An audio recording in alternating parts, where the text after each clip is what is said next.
Paul, can you show me where Amanda stayed when she was here? Can you walk with me over there? A mother disappears, and no one sees it happen. No struggle, no goodbye, no trace. At first, it seemed like another missing person case, a woman who simply chose to walk away. But her family knew something wasn't right. Amanda Dean was a mother of 4. No matter how difficult life became, she would never abandon her children without a word. Days turned into months, months turned into years, and still, Amanda never came home. Behind the silence, investigators slowly uncovered a disturbing pattern: a troubled relationship, a remote property far from neighbors, and a boyfriend whose story never quite added up. But without a body, without physical proof, the truth stayed buried, until one visit to a rural property changed everything. And what authorities believe happened there would shock even seasoned investigators, because sometimes the most terrifying crimes don't begin with strangers in the dark.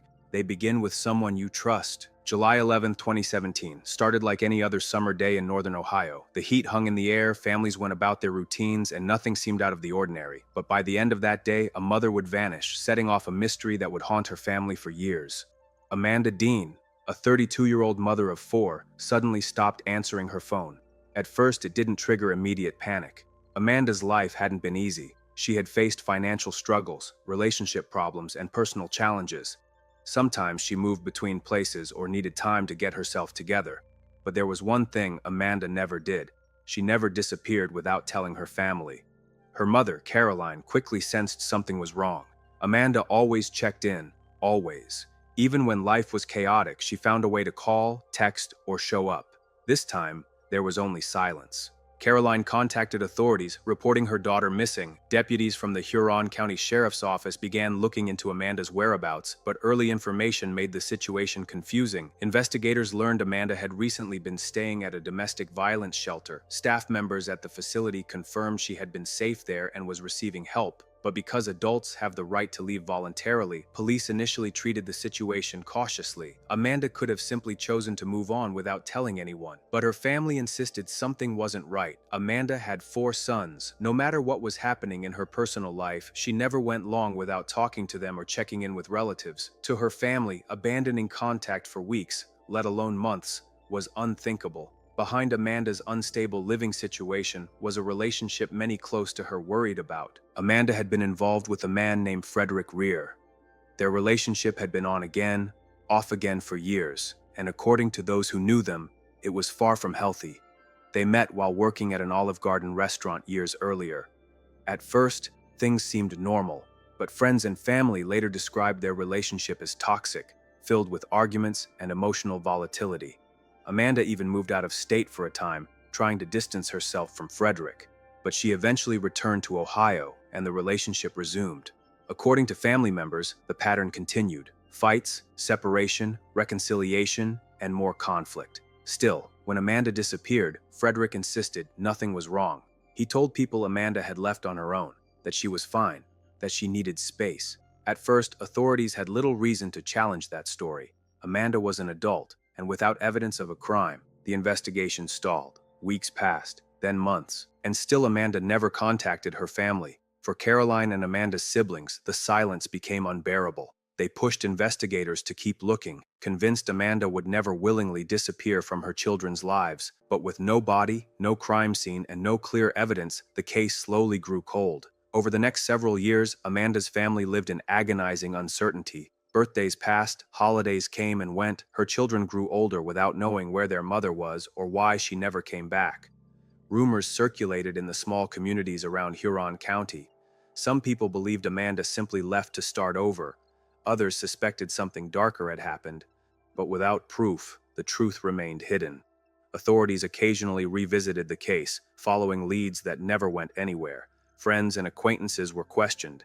Tips were checked. Nothing concrete emerged. Amanda's disappearance became one of those haunting, unsolved cases. the kind that lingers in the background, quietly tormenting families while the rest of the world moves on. But Amanda's loved ones never stopped searching for answers, and slowly, investigators began taking a second look at the people closest to her in the final days before she vanished. One detail kept resurfacing: the cabin. Frederick Rear lived in a rural property in Townsend Township, an isolated area where neighbors were few and privacy was easy to maintain. Amanda had been staying there shortly before she disappeared. The location, surrounded by open land and limited visibility from the road, raised questions. If something had happened there, would anyone have seen it? Would anyone have heard it? For years, that property remained just another unanswered question in Amanda's disappearance, until new investigators took over the case. And when they began digging deeper into Amanda's final known days, disturbing pieces of the puzzle started to surface, pieces that pointed back to the same man many in Amanda's family had suspected from the very beginning. The mystery of Amanda Dean's disappearance was far from over. In fact, it was just beginning to unravel. By 2022, Amanda Dean had been missing for 5 years. 5 years of birthdays missed, 5 years of unanswered questions, 5 years of her children growing up without their mother. For Amanda's family, hope and heartbreak existed side by side. Some days they believed answers would come. Other days felt like Amanda had simply vanished forever. But law enforcement had not completely forgotten her case. In 2022, the Ohio Bureau of Criminal Investigation, BCI, officially took over the investigation. Cold cases often receive new life when fresh investigators examine old evidence. New eyes sometimes see what others missed. And in Amanda's case, detectives began retracing every step of her final known days. They interviewed people again, re-examined old statements, checked timelines, looked closer at Amanda's relationships, especially the one that appeared most volatile: her relationship with Frederick Rear. Family members had long believed Frederick played a role in Amanda's disappearance, but belief alone is not enough to make an arrest. Investigators needed proof, and they began finding inconsistencies. One troubling detail involved Amanda's last communications with friends. According to investigators, Amanda had messaged a friend in early July 2017 saying she was tired of her situation and wanted help leaving. She was trying to get away. But shortly after, her tone suddenly changed. Another message appeared, telling the friend not to come pick her up and warning that it wouldn't be good if she tried. To detectives reviewing the case years later, the shift felt suspicious. People trying to escape abusive situations don't usually reverse course so abruptly without pressure. And then Amanda disappeared entirely. No bank activity, no phone records showing travel, no social media posts, nothing. It was as if she had simply ceased to exist. Investigators then began focusing more closely on the rural property where Amanda had been staying with Frederick. The cabin sat in a secluded area, few neighbors, long stretches of land, a place where events could go unnoticed, and new information began surfacing. Neighbors reportedly recalled changes to the property shortly after Amanda vanished. Carpet that had once been inside the cabin was suddenly gone. Items were removed. Certain areas appeared cleaned or altered. Nothing on its own proved a crime. But combined, the details began forming a troubling pattern. Still, detectives needed more. And then, in late 2023, something finally shifted. A new lead surfaced, giving investigators probable cause to execute a search warrant at the property. On November 16, 2023, law enforcement officers arrived at the rural home belonging to Frederick Rear's father. Investigators began combing through the land and structures connected to the property. Body camera footage from that day captures tense conversations between officers and family members as they walked through the area. Investigators asked questions about where Amanda had stayed, who lived in certain structures, and what areas she used while she was there. Family members appeared emotional and confused, insisting they liked Amanda and never wanted anything bad to happen to her. But investigators weren't there to argue, they were there to search. And while authorities have never publicly detailed everything discovered during that search, the impact was clear. Because only 3 months later, after nearly 7 years of mystery, Frederick Rear was arrested. For Amanda's family, the moment was bittersweet, relief that someone was finally being held accountable, but also pain, because an arrest suggested the worst possibility had been true all along. Amanda had not simply disappeared, something had happened to her, and investigators now believed Frederick Rear was responsible. The charges were severe: murder, tampering with evidence, abuse of a corpse, and concealment of a body. Yet even with charges filed, one heartbreaking truth remained. Amanda's body had never been found. Without Without remains, prosecutors faced challenges. No autopsy, no confirmed cause of death, no physical evidence of how Amanda died, but investigators believed they had enough circumstantial evidence to move forward, and as Frederick prepared to face trial, Amanda's family braced themselves for the painful process ahead. They hoped the courtroom would finally reveal what happened in that cabin years earlier. They hoped they would finally learn the truth. But no one could have predicted how the case would ultimately unfold, because just weeks before the trial was set to begin, everything changed again. Frederick Rear's trial was expected to begin in early 2026. For Amanda Dean's family, it meant finally hearing the evidence laid out in open court. For nearly 7 years, they had lived in uncertainty. A trial promised answers, accountability, and perhaps some measure of closure. Prosecutors had prepared their case carefully. Even without Amanda's body, investigators believed they had enough evidence to convince a jury that Frederick was responsible for her death and for covering up what happened afterward. But just weeks before the trial was set to begin, everything shifted. Instead of going before a jury, Frederick Rear accepted a plea deal. The murder charge, which could have resulted in life behind bars, was dropped in exchange for guilty pleas to involuntary manslaughter, abuse of a corpse, and tampering with evidence. For Amanda's family, the news was devastating. A plea deal meant no trial, no dramatic courtroom reveal, no public presentation of every detail investigators had uncovered, and most painfully, it meant Frederick would avoid a potential life sentence. Still, prosecutors believed the plea was the best option under difficult circumstances. Without a body, proving murder beyond a reasonable doubt can be extremely challenging. Defense attorneys often argue alternative scenarios, suggesting the victim could have died accidentally or under unknown conditions. A plea deal guaranteed prison time, a trial carried risk. So on January 5, 2026, Frederick Rear stood before the judge for sentencing, and for the first time, prosecutors laid out the case details publicly. They confirmed what Amanda's family had long feared: Amanda Dean was dead. According to investigators, Amanda died in early July 2017 inside the rural cabin where she had been living with Frederick. Prosecutors told the court that after her death, Frederick took deliberate steps to make sure no one would ever find her remains. They described how Amanda's body was dismembered and removed from the property. They spoke about evidence showing that a mattress inside the cabin had been burned, allegedly the same mattress Amanda died on. Investigators also described cleanup efforts involving towels, rags, and sheets used to remove blood evidence from the scene. Afterward, Amanda's remains were taken away and hidden in a location that, even after years of searching, authorities still could not locate. The courtroom grew heavy as these details were shared. Amanda's mother, siblings, and children sat only feet away from the man prosecutors said was responsible. And as painful as the evidence was, the most heartbreaking moments came when Amanda's children spoke. One by one, they addressed the court. Some struggled to find words, others spoke through tears. One son described growing up believing his mother had simply abandoned them, only later learning she never chose to leave. Another spoke of never again being able to ask his mother for advice or comfort. No graduation celebration, no wedding attendance, no chance to introduce her to future grandchildren. The loss was permanent. Amanda's mother addressed Frederick directly, asking how someone could destroy the life of a person they once claimed to love.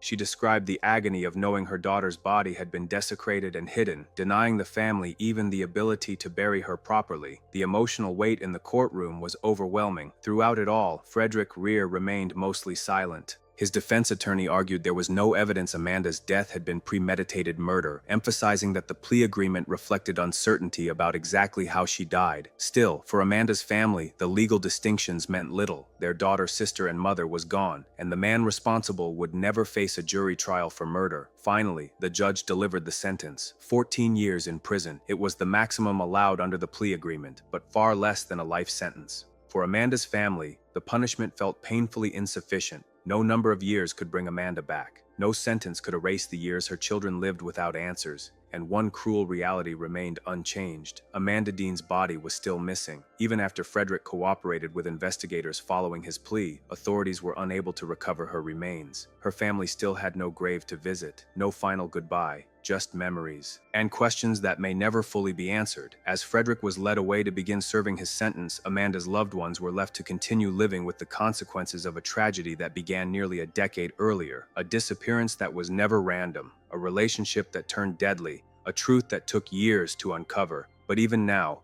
one haunting question remains. If Amanda's body is never found, will her family ever truly have closure? When the courtroom emptied after sentencing, Amanda Dean's family walked out carrying emotions too heavy for words. There was relief, The man responsible would spend years behind bars, but relief did not equal peace because Amanda was still missing. No funeral, no gravesite, no place to sit quietly and say goodbye. Her children could not visit their mother's resting place. Her mother could not bring flowers. Her sisters could not grieve beside a headstone. Instead, Amanda existed only in memories and photographs. And in the painful silence left behind, cases without recovered remains leave families suspended between grief and uncertainty. Even when guilt is established, closure often feels incomplete. Amanda's children, now growing into adulthood, must carry questions that may never fully be answered. What exactly happened in those final moments? Did she suffer? Was she afraid? Did she try to escape? These questions linger long after court proceedings end. Investigators admitted during sentencing that extensive searches were conducted over several years. Rural properties, wooded areas, fields, and potential disposal sites were examined. Tips were followed, leads investigated, yet Amanda's remains have never been located, and Frederick Rear has not provided information leading to their recovery. Some investigators believe fear or shame keeps offenders silent even after sentencing. Others think memories fade, locations change, or evidence is lost with time. Whatever the reason, Amanda's final resting place remains unknown, and that reality keeps the wound open for her family. Looking back, warning signs had existed for years. Friends described Amanda's relationship with Frederick as volatile. Arguments were common. Control and manipulation reportedly followed her attempts to leave. Amanda herself reportedly sought help in escaping the relationship. She tried reaching out to friends and family, but abusive dynamics are complex. Leaving is often the most dangerous moment for victims. Emotional ties, financial dependence, fear, and isolation trap many in cycles of violence. Amanda's case reflects a tragic pattern seen too often: a partner trying to leave, a controlling relationship escalating, and a situation ending in irreversible violence. The rural cabin that once held Amanda now stands as a grim reminder of what investigators believe happened there. To outsiders, it looked ordinary, a quiet place far from the noise of the city, but sometimes the most horrifying events happen in the most isolated places, where no one hears the arguments, where cries go unnoticed, where someone can disappear without immediate suspicion. And for years, Amanda Dean was simply listed as missing. No one knew her story would eventually reveal something far darker. Today, Frederick Rear remains incarcerated in Ohio, serving his 14-year sentence. His earliest possible release date is February 2038.